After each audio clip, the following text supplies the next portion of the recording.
Hi everybody, welcome to today's episode of Time to Draw with Mr. Shaw. This week I'm drawing all illustrated characters from children's books, and today I'm going to be drawing the main character from one of my favorite books, a book called Pinkilicious. Now, one of the reasons I love this book is not only are the illustrations really wonderful, but the main character and I share the same favorite color. Those of my Henry Johnson Charter School scholars out there know that my favorite, absolute favorite color is pink. So today we'll be drawing Pinkilicious.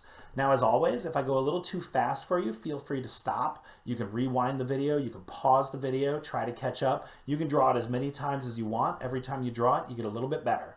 So I'll start out by drawing some simple shapes, try to keep up, and let's draw this wonderful character by the authors Victoria and Elizabeth Cann. Now, one of the cool things about those women are they're sisters, and they wrote the first couple of Pinkilicious books together, and Victoria, one of those sisters, was also the illustrator. So a lot of times, authors who write the books like to illustrate the pictures inside. Sometimes they have someone else help them with that. But in this case, Victoria Cann both helped write the book and illustrated the book, which is pretty cool. So let's start out with Pinkilicious's head, and we're just going to draw a nice circle shape near the top of your paper. Now, when I'm drawing shapes, especially the simple shapes that make up my characters, I like to start out very lightly. So I'm going to draw a nice light circle for her head, and then I'm going to draw two straight lines coming down from that for her neck. Now, before I start to add any of the details, I'm going to draw the shape of her body overall, and then we'll go back in and we'll decorate her to make her look more like that specific character. So I want to draw her body, the top part of her body. It's called the torso, from your hips to your waist, and it's going to be a small rectangle, kind of like this. And I want that rectangle to be going diagonally. Now, since Pinkilicious is a fictitious character, that means she's not real, her head is a little bit bigger than it would be on a normal person, which is why this looks a little strange at first. Now, in the book, Pinkilicious has this wonderful Princess Fairy costume, and that's what I want to draw today. So I'm going to draw the bottom part of her dress as a triangle. So the first part of my triangle is going to come down like this, and then the other part of my triangle is going to be coming out almost straight from the side.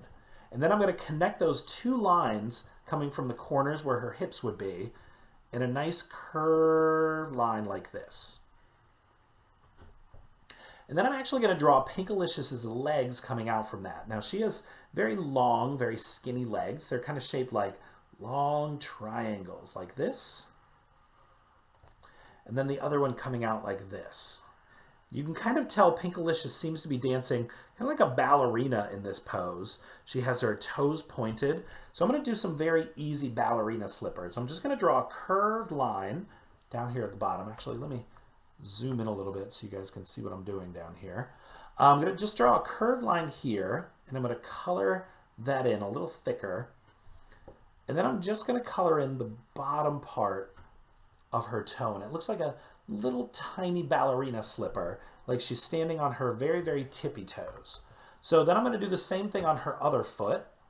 I'm just going to draw that little curved line. I'm going to make it a little thicker and then color the bottom of that little pointy toe.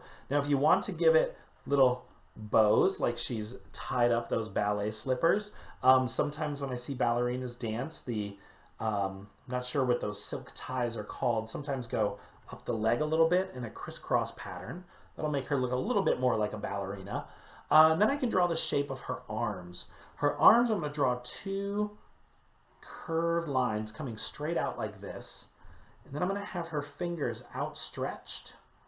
1, 2, 3, 4 fingers. But I'm not going to draw her thumb because one of my favorite illustrations in the book shows her holding a cupcake. So I'm going to draw just a little square for the bottom of the cupcake with some lines in it. And then I'm going to give it a nice oval-shaped top with a little cherry. Now she's holding a cupcake in one hand. And then I'm going to draw her other arm coming straight out like this, again with two curved lines. Now at the top of that, since she's going to be holding something, I'll see her thumb as an oval shape, and then I'll see her fingers as ovals as they wrap around it, kind of behind that thumb. So I'm going to draw her thumb shape first, then I'm going to draw 1, 2, 3, 4 ovals, and then that little bottom part of her hand here, that squishy part.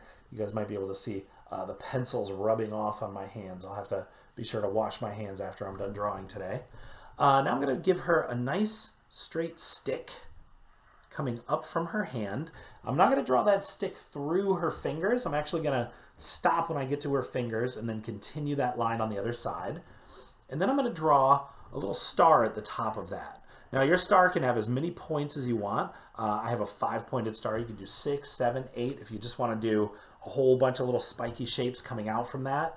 And then we can even give that some flowing ribbons, just some curved lines coming down from that star. And now it looks like she has a little magical wand here. So to complete her little princess ballerina fairy outfit, on the top of her head, I'm going to draw 5 points. I'm going to draw 1, 2 little ones, 1 larger one, and then 2 smaller ones again to give her a little crown. And if you want to, you can color in little circles or little diamond shapes on that crown to make it look like it has jewels on it. You can even add little jewels to the tops of those little peaks, those little pointed spots. And then her hair, Pinkilicious has some raggedy bangs hanging down on her forehead. So I'm going to draw just some jagged lines coming down. If you want to color those in a little bit with your pencil, you absolutely can. Now, when Victoria Can illustrated these pictures, she illustrated Pinkilicious just with 2 little dots for eyes. Now that's not usually how I draw my eyes, but if I want it to look like this character, I'm going to try to copy that style. So I'm just going to draw 2 little dots with 2 curved lines for eyebrows over them. She also draws Pinkilicious with a curved line for a nose, and then a crescent shape for her mouth. Now a crescent is a shape kind of like the moon when it's not full. So I'm going to start with 1 curved line, and then I'm going to connect those 2 points with a slightly larger curved line. And then I'll give her 2 little circles for her cheeks. Then I'm going to give her 2 curved lines for her ears. And then she has 2 pigtails hanging off the side. So I'm going to do 1 kind of spiky pigtail coming off on this side. And I can color in that hair a little bit. And then another spiky pigtail coming off on this side. And then I'll color that in. Now this looks great. It looks just like Pinkilicious. But what I can do now is I can kind of decorate her dress a little bit. Her dress is looking a little plain. So I'm going to give it a little collar with a cute bow on it. I can give her poofy sleeves like a princess. I can just draw circles over those sleeves. I can actually keep those lines for her arms there. I'm just going to draw some extra lines to make it look like that material has been pleated. That means folded over and over. I can even give it a little bumpy, lacy edge down here where her arms are popping out.